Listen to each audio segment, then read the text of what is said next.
joined by Sonke Gender Justice Network. What we always say about our police is that people are scared to be victimized. Part of our advocacy is to say to government that the high rates of gender-based violence in South Africa are unacceptable. We are sending that message.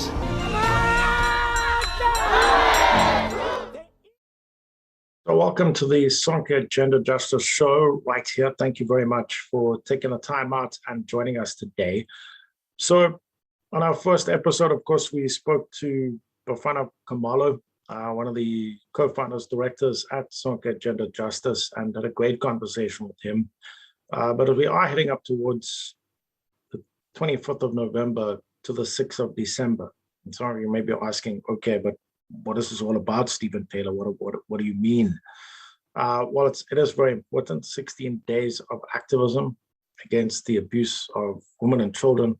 It is so very important. And I'm happy to see that the Western Cape government, of course, has put together a Children's Commission and appointed a Children's Commissioner in the Western Cape. And very important and a very crucial role that person plays in, of course, protecting the rights of children in the province, and hope that we can see more of that across the country, that each province ideally should have a children's commissioner to look out for the rights of children.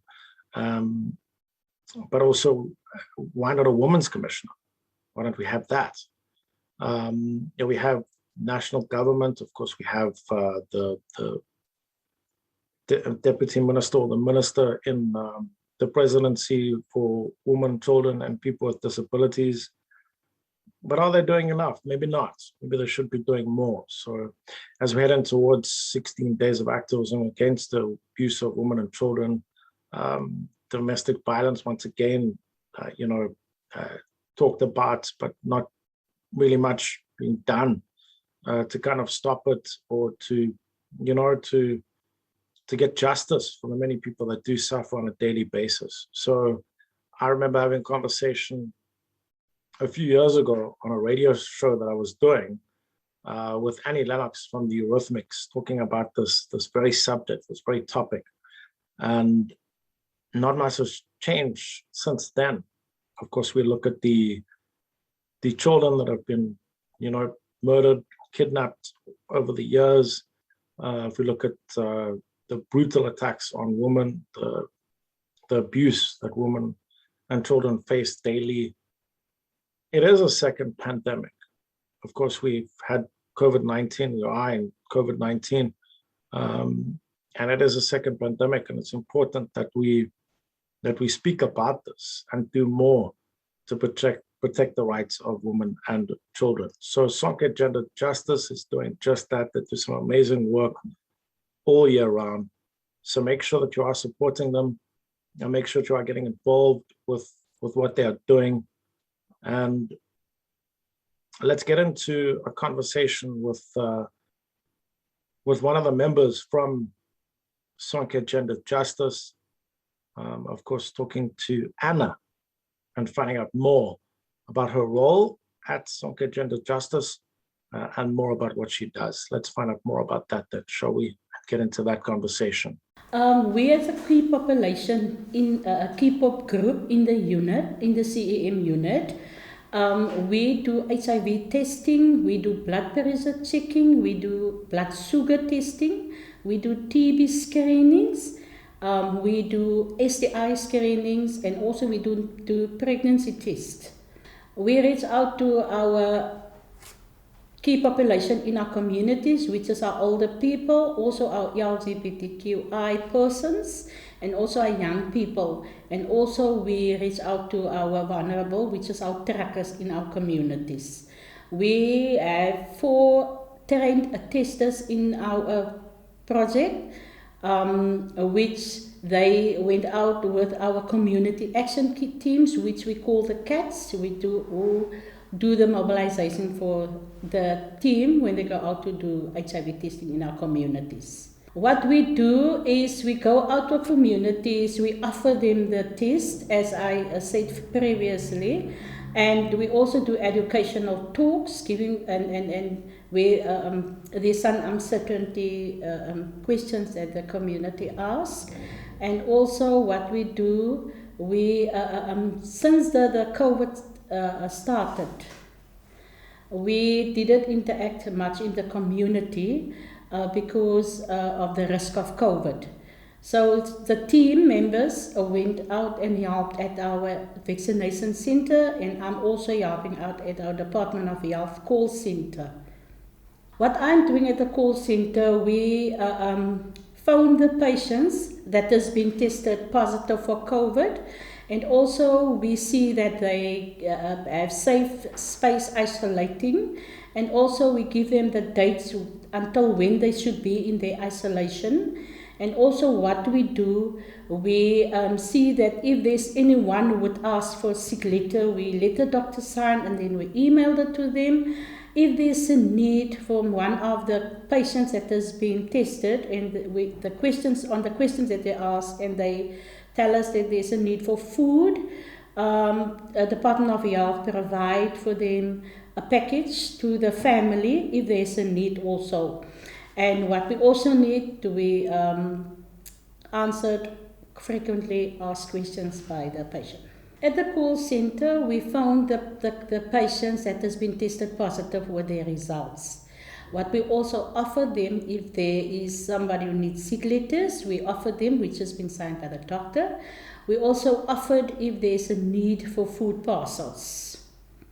We do testings at workplace testings, and we do indoor testings. We also do testings at juvenile centers like Bonnytown, and also institutions like the CPUT. So there we go. That was Anna Marie, an enrolled nurse at Sonke Gender Justice. Up next, we're going to be hearing from Priscilla and finding out more from her. She's a trainer at Sonke Gender Justice. Let's find out more about her role, and hear more about what she does at Sonke Gender Justice. Let's get into that. I work with the Refugee Health and Rights Project. It's one of the projects under the Community Education and Mobilization Unit. And the overall goal of the project is to engage with refugees, asylum seekers, and migrants in the different settings to implement preventative activities to respond to the rising HIV and AIDS prevalence amongst this key population. The project also seeks to create awareness on the rights of migrants living in the Western Cape so that they can exercise their rights, access health services and social services in their communities.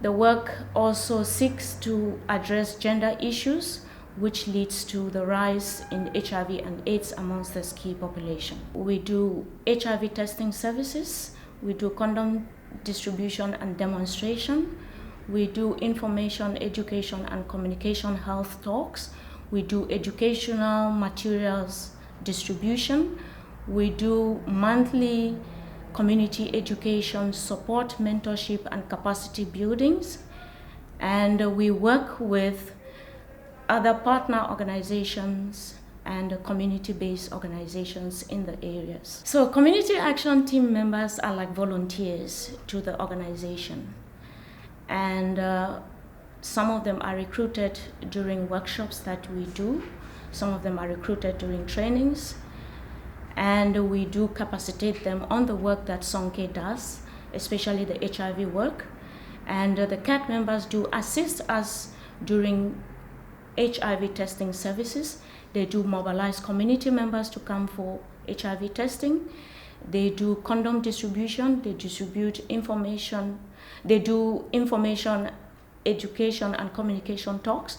They also distribute educational health materials during the activity.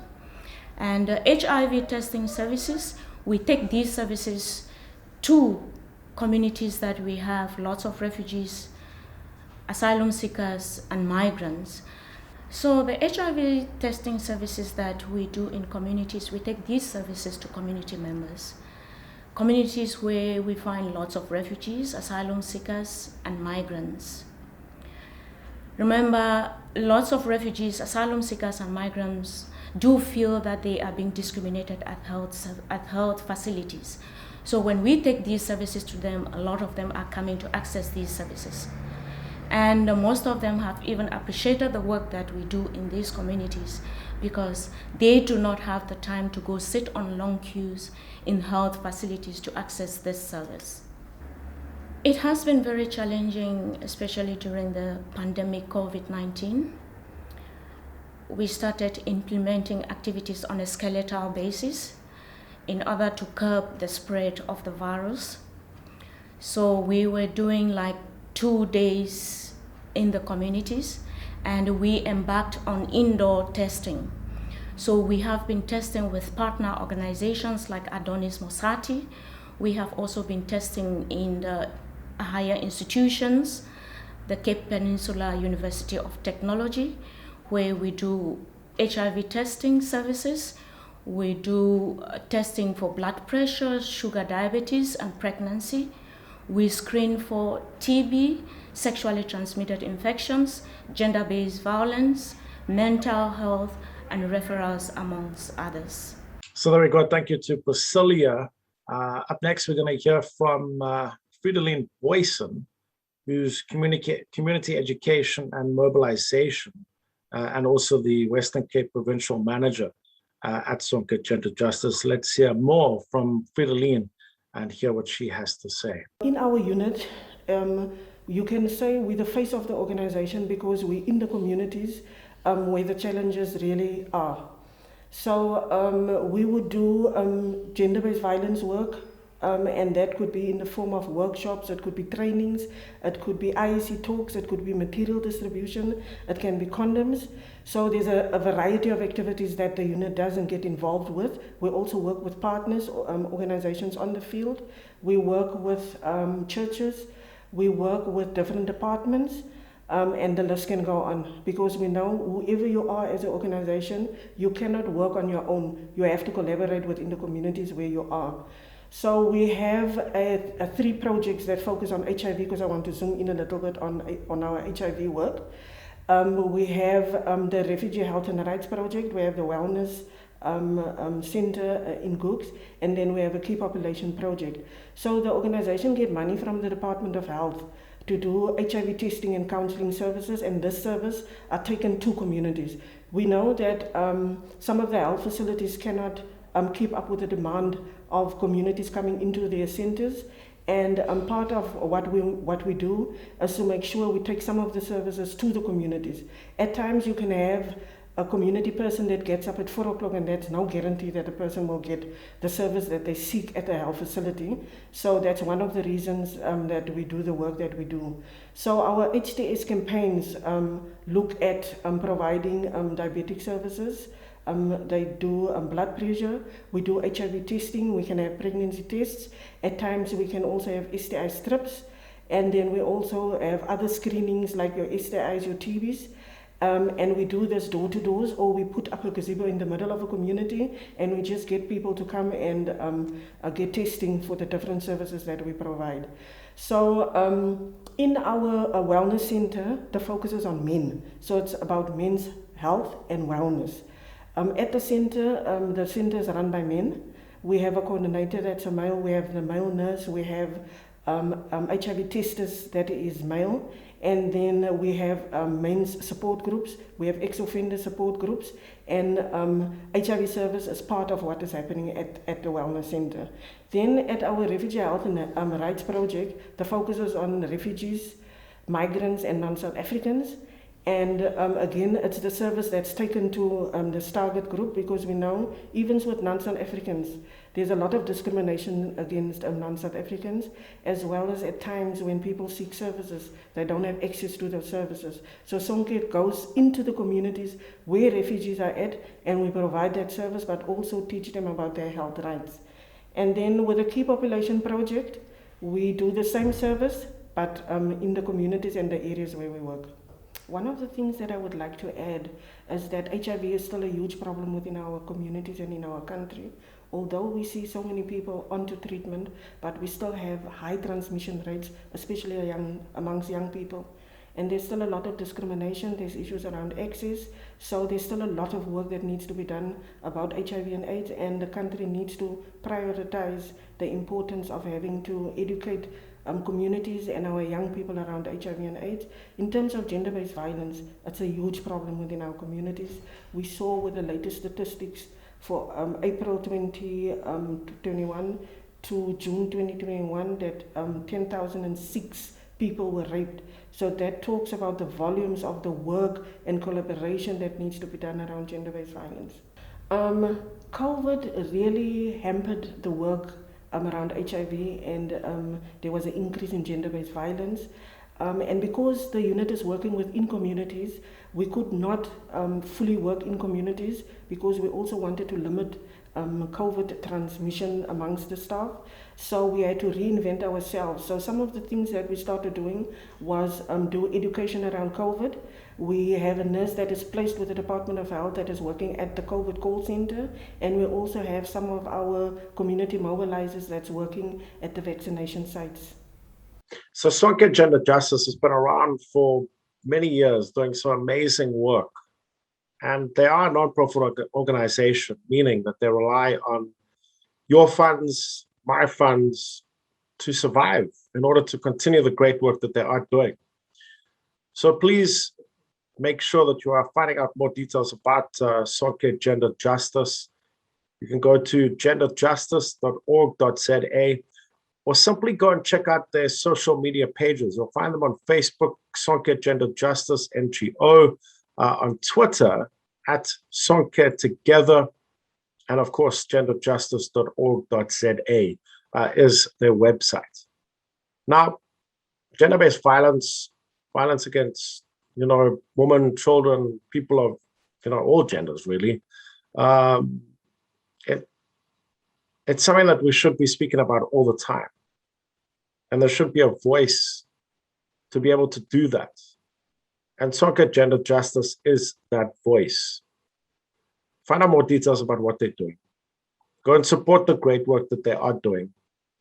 And, let 16 days of activism against the abuse of women, children, people with disabilities, any violence against people, may it be every single day.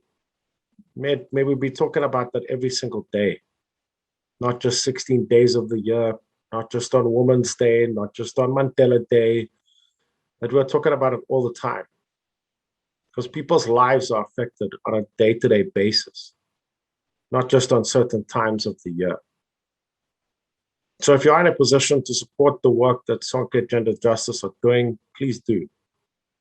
Because we do need that voice in society. We do need that organization to go and knock on Parliament's door, to go and knock on the mayor's door, wherever it may be, and say, listen, we want change. We want to be the voice for the people. We want this bill changed. We want that to be changed. Change is important. Change is inevitable. But it takes support.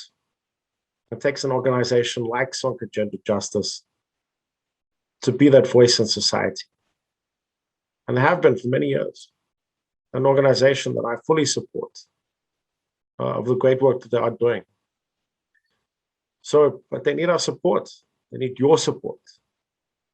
So please make sure that you are getting involved. 1 rand, 2 rand, 10 rand, whatever you can give. It all makes a difference. Or even if you want to volunteer your time, volunteer your skills, do some fundraising, whatever it may be, get involved with what they're doing. Genderjustice.org.za is their website.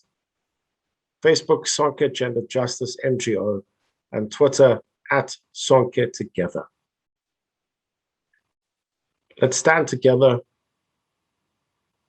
and hold hands and say enough is enough. No to gender-based violence. Today, tomorrow, and every day. Let's work together to make that a reality in our lifetime. It's either we have to say that we have to say that like that.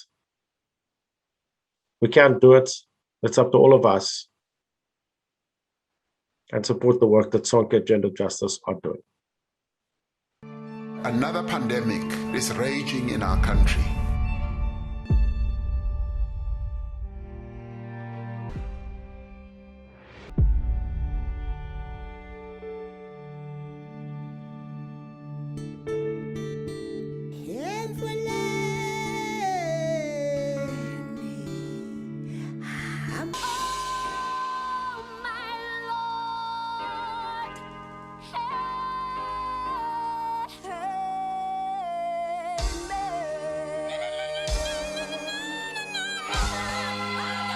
Freedom cannot be achieved unless the women have been emancipated. So there we go. Thank you to the ladies for sharing their stories, sharing their roles at Sonke Gender Justice, and make sure that you are getting involved with the great work that Sonke Gender Justice are doing. Find them on their social media pages, check out their website, get involved, whether it be physically, whether it be by donating, whatever it may be. Of course, they do rely on your support, whatever form that may be. So get involved, support the great work that they are doing, and let's continue talking about justice for people, for women, children, and just to support the work that Sonke Gender Justice is doing. And as I said, get into 16 days of activism against the abuse of women and children.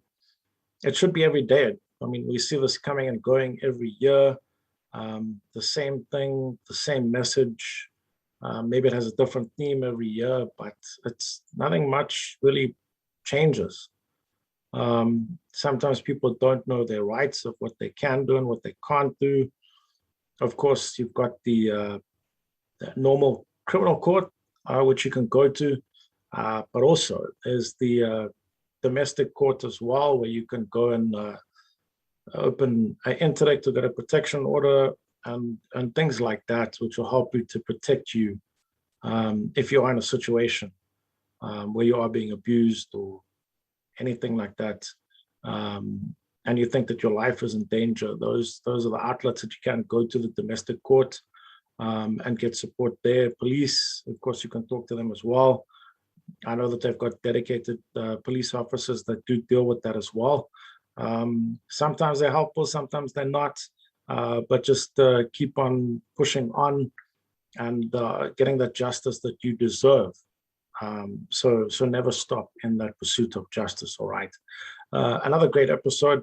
Make sure that you are interacting with Sonke Gender Justice. As I said, find them on their social media pages, and also go and check out the website, go and check out the great work that they are doing, and please support that. All right.